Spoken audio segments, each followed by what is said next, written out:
नमस्कार and welcome back. आपने बहुत लोगों ने मुझे रिक्वेस्ट किया कि गांधी के ऊपर आप वीडियो बनाइए कि वो मोहम्मद थे, क्या थे।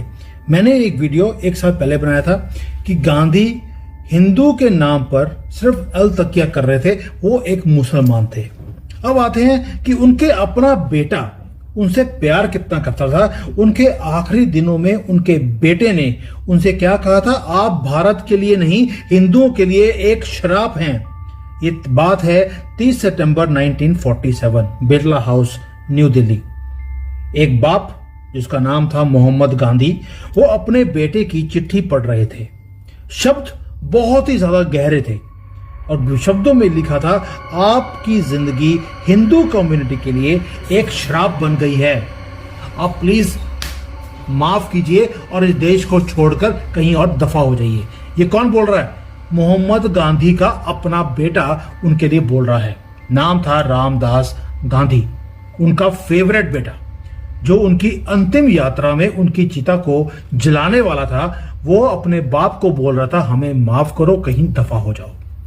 आज सिर्फ उनके बेटे की बात नहीं है, देश के लोग, इवन की वल्लभ भाई पटेल ने भी लंबी लंबी गालियां निकाली हैं मोहम्मद गांधी को, जो कुछ उन्होंने हिंदुओं के साथ किया।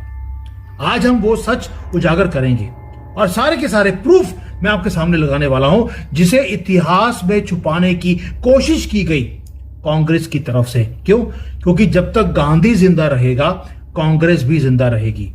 और गांधी के अंतिम महीनों की कहानी, जब उनके सबसे करीबी लोग जो उनके खिलाफ हो गए थे, उन्होंने लिखना शुरू किया, तो लोगों की आंखें खुल गई। लेकिन इन सारी बातों को दबा दिया गया। दोस्तों, ये प्रोपेगेंडा नहीं है, ये डॉक्यूमेंटेड इतिहास है जो आपके सामने मैं रखने वाला हूं, सोर्सेज बताने वाला हूं। पाथवेज टू पाकिस्तान, चौधरी क्या नाम था उसका, खालिको उजमान करके कोई आदमी है, उसका पेज नंबर 404 पढ़ लीजिए। ये मैं प्रूफ लगा रहा हूं साथ में। मुस्लिम लीग का लीडर था और उसने ये अपनी जो गवाही है उसको पब्लिश किया है किताबों के अंदर। कॉन्स्टिट्यूएंट असेंबली का मेंबर रहा है वो आदमी। पाथवे टू पाकिस्तान, 30 सितंबर 1947। गांधी ने इस उजमान को बुलाया बिरला हाउस में, और वो चाहते थे कि एक चिट्ठी या एक मैसेज जिन्ना को पहुंचाया जाए इसके थ्रू। वो क्या मैसेज था कि पाकिस्तान से बांग्लादेश तक एक रोड बनानी है, मैं उसकी परमिशन देता हूं। चलिए, वो तो मैसेज अलग से हो गया, उससे मतलब नहीं। अभी उसके ऊपर किसी और दिन मैं उसके ऊपर भी वीडियो बना चुका हूं, आज उसके ऊपर बात नहीं करेंगे। लेकिन उस बात से पहले गांधी ने वो चिट्ठी जो रामदास ने लिखी थी अपने बाप के लिए, वो पढ़ाई उसको कि देखो मेरा बेटा मेरे लिए क्या बोल रहा है। और ये जो खालिको उजमान है, इन्होंने अपनी किताब में लिखा है कि चिट्ठी में गांधी को उनके अपने एक्शंस के लिए गालियां निकाली गई हैं उनके बेटे की तरफ से। रामदास ने अपने पिता को याद दिलाया कि कैसे उन्होंने, जब ये जो मौलाना है, जब उन्होंने जो हिंदू की लड़कियां हैं उनका रेप करवाना शुरू किया, जेनोसाइड किया, तो उन्होंने बिल्कुल चुप्पी साध ली। लेकिन जब कलकत्ता में हिंदुओं ने मुसलमानों के हिंसा के खिलाफ जवाबी कार्रवाई करने की कोशिश करी, तो गांधी ने तुरंत उपवास रख लिया और दौड़ते हुए बोले कि भैया ये रोक दो, मैं ये सारा खून खराबा मैं नहीं देख सकता हूं। गांधी के बेटे का बिल्कुल सिंपल फरमान था एक, कि ये जो तुम्हारी चुप्पी है मुसलमानों के हिंसा के लिए, और जब हिंदू उसका जवाब देता है तो तुम अनशन करके बैठ जाते हो। तुम, ये नॉकडाउन लाइन है जो उसमें लिखी है चिट्ठी में। एक वाक्य में रामदास ने अपने पिता से कह दिया, आपकी जिंदगी हिंदू जाति के लिए एक श्राप बन गई है। और ये खालिको उजमान वो आगे लिखते हैं कि एक बेटे ने अपने बाप के बारे में ये व्यूज जब लिखे, और जो बाप पढ़ रहा था वो मेरे लिए बहुत ही ज्यादा दर्दनाक था, लेकिन गांधी को कोई फर्क नहीं पड़ा। अब सोच के देखिए कि कोई पॉलिटिकल विरोधी नहीं है जो बोल रहा है, कोई क्रिटिक नहीं है, उनका अपना बेटा उनको गालियां निकाल रहा है। मैं कि पंजाबी बोलते हैं मां बहन की गालियां निकाली हैं अपने बाप को। और ये वो लड़का है जिसने अंतिम संस्कार गांधी का किया। अपने बाप को शराब बोल रहा है और शराब दे भी रहा है, और जो ये शराब दिया इसकी भी कहानी है, आगे एंड में जाके बताऊंगा कि ये शराब काम भी आया। चलिए, अब ये रामदास आपको लगेगा अकेले थे, नहीं, गांधी के जो सबसे लॉयल जो आदमी था वो था वल्लभ भाई पटेल। वो भी इनके खिलाफ हो गए थे इनके एक्शंस को देखने के लिए। ये किताब है इंडिया विंस फ्रीडम। ये मौलाना अब्दुल कलाम आजाद जो हमारे पहले शिक्षा मंत्री रहे हैं, उन्होंने लिखा है पेज नंबर 210 में। क्या लिखा है? वो ये बोलते हैं कि भाई लड़ाइयां होनी शुरू हो गई थी इनकी जो कांग्रेस की मीटिंग होती थी जनवरी 1948। गांधी अपना आखिरी उपवास अनाउंस करते हैं और सरदार वल्लभ भाई पटेल, जिनकी 30 साल की वफादारी थी, वो भड़क उठे। उन्होंने बोला, जब मुसलमान हिंदुओं का कत्ल कर रहे थे, उन्होंने अपना कंट्री ले लिया, तब तुम नहीं बोले, और आज जब हिंदुओं ने उसका जवाब दिया है ये कंट्री हमारा है, आपने बोला था कि हम अपने हिंदुओं के साथ नहीं रह सकते, हम अपना कंट्री ले रहे हैं, और आज ये भारत में बैठकर हमारे गले काट रहे हैं, मैं ये बर्दाश्त नहीं कर सकता। ये पटेल बोलते हैं, और पटेल ने गुस्से में आकर कड़े शब्दों में बोलने लग गए गांधी के लिए सबके सामने। और इससे जो जवाहरलाल नेहरू थे, भाई आपको पता है, वो तो सदमे में आ गए कि अगर वल्लभ भाई पटेल गुस्से में बोल रहे हैं तो लो जी, अब तो ये मनवा के छोड़ेंगे, अब मेरे प्यारे मुसलमानों को ये मारेंगे। और मौलाना जो ये थे जिन्होंने लिखा है अब्दुल कलाम आजाद, उन्होंने बोला वल्लभ भाई को कि वल्लभ भाई जी, आपको रियलाइज नहीं हो रहा है, लेकिन आपका बिहेवियर बहुत ज्यादा अपमानजनक है और गांधी को बहुत ज्यादा दुख पहुंच रहा है जो कुछ आप बोल रहे हो उनके लिए। ये तो बापू हैं, आप बोल नहीं सकते। और फिर जो हुआ उसके बाद वो सबको चौंका दिया पटेल ने। पटेल खड़े हुए और वहां से चलने लग गए। आजाद ने रोकने की कोशिश करी तो पटेल ने चिल्लाकर बोला, यहां रहने का मतलब क्या है? गांधी ने किसी की बात सुननी तो है नहीं। उन्होंने पूरी दुनिया के सामने हिंदुओं के चेहरे काले करने का फैसला कर लिया है। अगर यही इनका एटीट्यूड है तो मैं अपना शेड्यूल चेंज नहीं कर सकता इस आदमी के लिए। मैं डेफिनेटली मुंबई जाऊंगा और हिंदुओं के साथ खड़ा होऊंगा। ये कंट्री हमारा है। और आजाद ने अपनी किताब में लिखा कि पटेल के जो शब्द थे वो इतने ज्यादा खतरनाक नहीं थे, लेकिन उनके तरीके, जिस तरह से उन्होंने बोला, उससे गांधी को बड़ा दुख हुआ कि भाई मेरी इज्जत लूट ली इसने। और जो ये है मौलाना है, उन्होंने लिखा कि मैं खुद इतना इफेक्ट हो गया था उन सारे शब्द सुनकर, गांधी के ऊपर कितना इफेक्ट हुआ होगा। यानी कि जितने भी मौलाना अब्दुल है ना, ये सारे मोहम्मद, ये सारों को प्यार पड़ा था गांधी के साथ। क्यों? क्योंकि बेवकूफ बनाकर नहीं, हम हिंदुओं को बेवकूफ बनाकर मोहम्मद गांधी से अलग कंट्री ले लिया और खुद कॉकरोचों की तरह इस कंट्री में रह भी गए। और आप सोच के देखिए, पटेल वो थे जिनको मौलाना बोलते हैं कि पटेल की औकात क्या थी। गांधी के बिना पटेल की तो कोई हैसियत ही नहीं थी। ये वही पटेल है जिनको 15-0 की वोटों से जीते गए थे, उसके बाद भी नेहरू को प्रधानमंत्री बना दिया गया। और ये सपोर्ट थी गांधी की। कौन सपोर्ट कर रहा है? मौलाना सपोर्ट कर रहा है मोहम्मद गांधी को। चलिए, इसके ऊपर बात नहीं करते। अब उसके बाद आते हैं कि सिर्फ ये दो ही लोग थे या और लोग भी थे। और ये जो गालियां पड़ी हैं, किस बात के लिए पड़ी हैं? क्योंकि मुसलमानों की तुष्टीकरण मोहम्मद गांधी छोड़ नहीं सके। और ये आइसोलेटेड गुस्सा नहीं था। गांधी को हर रोज हेट लेटर्स आते थे, करोड़ों में, लाखों में भी नहीं। सोर्स क्या है? Collected works of Mahatma Gandhi. इनकी खुद की लिखी हुई किताबें हैं।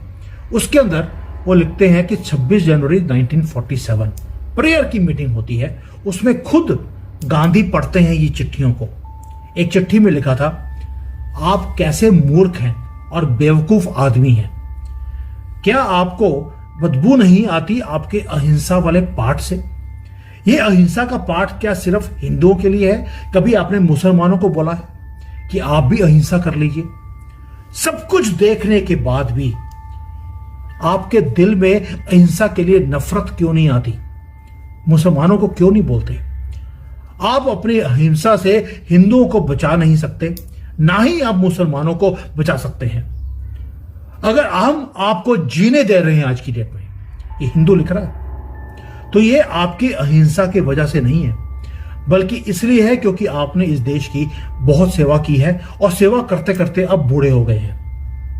हमें आपके ऊपर तरस आता है कि कैसे आपने देश का बंटवारा किया और बंटवारा करने के बाद आपने मुसलमानों की तुष्टीकरण करते करते आपने हिंदुओं का कत्ल कर दिया। और गांधी इन चिट्ठियों को जोर जोर से पढ़ते थे पब्लिक मीटिंग्स के अंदर। एक बैच था इनके लिए कि देखिए कैसे मैं हिंदुओं को कल पा रहा हूं। उन्होंने अपने आलोचना को छुपाया नहीं, लेकिन उसको as a medal, as a trophy उन्होंने लोगों के साथ शेयर करना शुरू कर दिया।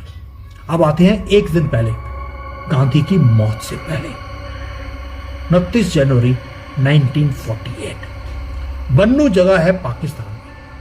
वहां से 40 हिंदू शरणार्थी वो बिरला हाउस पहुंचते हैं गांधी को मिलने के लिए। उनका सब कुछ खो चुका था, परिवार के सदस्य मारे गए थे, बहन बेटियों की इज्जत लूटी गई थी और उन्हें वहीं पर रख के उन्होंने इनको धक्के मार के बाहर निकाल दिया। उन्होंने गांधी को अपना दुख सुनाया और गांधी ने जवाब दिया, उनकी अगर त्रिशला इससे ठंडी होती है तो तुम्हें खुश होना चाहिए। यानी कि वहां पर भी अहिंसा का उपदेश सुना दिया हिंदुओं को। जिनकी बेटियां बहुएं वहां पर पीछे रह गई पाकिस्तान में, उनकी इज्जत रोज मोहल्ले में लूटी जा रही है, उनको हिंसा बोलते हैं, उनको गांधी बोलते हैं। तो क्या हो गया, वहां पर एक आदमी खड़ा था, वो भड़क गया। और ये भी महात्मा गांधी, जिसको बोलते हैं collected works of Mahatma Gandhi, उन्होंने अपनी बातचीत को रिकॉर्ड किया है। शरणार्थी ने वहां पर चिल्लाकर बोला, आपने सब कुछ बर्बाद कर दिया इस देश का, और अब पता नहीं अब आगे जाकर अब और क्या कुछ करेंगे। बेहतर है कि आप यहां से दफा हो जाए। आप महान हो सकते हैं लेकिन महात्मा नहीं हो सकते। आपने पहले अपने काम से पूरे देश को डिस्ट्रॉय कर दिया, हमें अकेला छोड़ दिया और हमारे बारे में भूल भी गए जो हम पाकिस्तान में रह रहे हैं। आपने बोला जो वहां पे रहते हैं वहीं रहो, जो भारत में जो मुसलमान है इनको मैं नहीं जाने दूंगा, प्लीज यहां से आप यहां से भाग जाओ। गांधी ने क्या बोला, मैं कहां जाऊं? और शरणार्थी ने बोला, दफा हो जाओ, हिमालय में दफा होकर वहां पे चले जाओ। ये शरणार्थी बोलता दुखी होकर, और गांधी ने हंसकर बोला, मैं क्या कहां जाऊं, मैं क्या करूं, मैं सिर्फ इसलिए चले जाऊं क्योंकि तुम मुझे बोल रहे हो। कोई कहता है तुम यहीं रह जाओ, और बहुत लोग तो मेरी तारीफ भी करते हैं। कई लोग आपके जैसे आते हैं, वो डांटते हैं, कोई गाली देता है। मैं क्या करूं?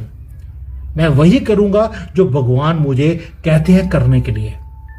और उस शाम उन्होंने एक आखिरी प्रेयर मीटिंग करी और गांधी ने इस बातचीत को, जो ये बन्नू से आया हुआ शरणार्थी था, उसका रेफरेंस देते हुए गांधी ने पूरी जो सभा थी उसके सामने बात भी करी। क्या बोला? कई लोग मुझे गाली देकर लिखते हैं, कई लोग ये लिखते हैं कि हमें प्लीज अकेला छोड़ दो, अगर हम नर्क में भी जाते हैं तुम्हें क्या, तुमने जब मुसलमानों को जन्नत दे दी उनको, हमें नर्क में छोड़ दीजिए, कोई बात नहीं, तुम यहां से चले जाओ। लेकिन गांधी बोलते हैं कि मैं भाग के जाऊं तो जाऊं कहां पर? मैं तो सिर्फ यहां पर आपकी मदद करने आया था। अगर मैं हेल्प कर रहा हूं आपकी तो भी भगवान की मर्जी से, अगर मैं कुछ डिस्ट्रॉय कर रहा हूं इस देश का तो भी भगवान की मर्जी से, और अगर मुझे मरना है तो भगवान की मर्जी से ही मैं मरूंगा। 24 घंटे के बाद भगवान ने इस देश की सुन ली और नथुराम गोडसे ने गोलियों से गांधी की जिंदगी को खत्म कर दिया। मेरा अभी भी गुस्सा है नथुराम गोडसे से, क्योंकि उसने आधा काम किया। नेहरू साथ में खड़ा था, लहड़ू को भी खत्म कर देता, ये गंदगी परिवार से हमारा छुटकारा हो जाता। चले उसके ऊपर किसी और दिन बात करेंगे। उसके ऊपर मैंने वीडियो बनाया था, नथुराम गोडसे का आखिरी भाषण जो उसने दिया है वो सुनने वाला है, वो वीडियो भी आपको देखना चाहिए। मैं सारी वीडियोस के लिंक्स अपने डिस्क्रिप्शन में डाल दूंगा। और दोस्तों ये सिर्फ 2-3 इंसिडेंट्स नहीं है। आजादी के बाद गांधी को 3 बार पत्थरों से मारने की कोशिश करी, जानलेवा हमला हुआ 3 बार। एक बार तो मंदिर में कुरान पढ़ने पहुंच गया ये मोहम्मद गांधी, गीता नहीं कभी उठाई। लेकिन कुरान पढ़ने के लिए मंदिर में चला गया। भाई इतना ही शौक था तो आप गीता लेकर आप मस्जिद में चले जाते, वहां नहीं गया। इसलिए पत्थरबाजी हुई इसके ऊपर कि तेरी हिम्मत कैसी हुई, वन साइडेड तुम मुसलमान तुष्टीकरण करते जा रहे हो।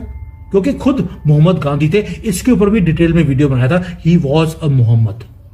और एक बार दिल्ली में जो मुसलमान थे उनको यह था कि भाई तुम ये सड़क क्यों नहीं बना रहे, ईस्ट पाकिस्तान से लेकर वेस्ट पाकिस्तान तक। उसके चक्कर में इसकी कॉन्वॉय के ऊपर हमला किया गया और गोडसे से पहले कई डॉक्यूमेंटेड असैसिनेशन अटेम्प्ट्स लिखे गए हैं जो गांधी के ऊपर किए गए, मुसलमानों की तरफ से भी, क्योंकि उनको लगता था कि हमें हैदराबाद भी चाहिए, कश्मीर भी चाहिए और गांधी दिला सकते हैं। जब नहीं दिलाया गया, क्योंकि वल्लभ भाई पटेल बीच में खड़े थे, उन्होंने असैसिनेट करने की कोशिश करी।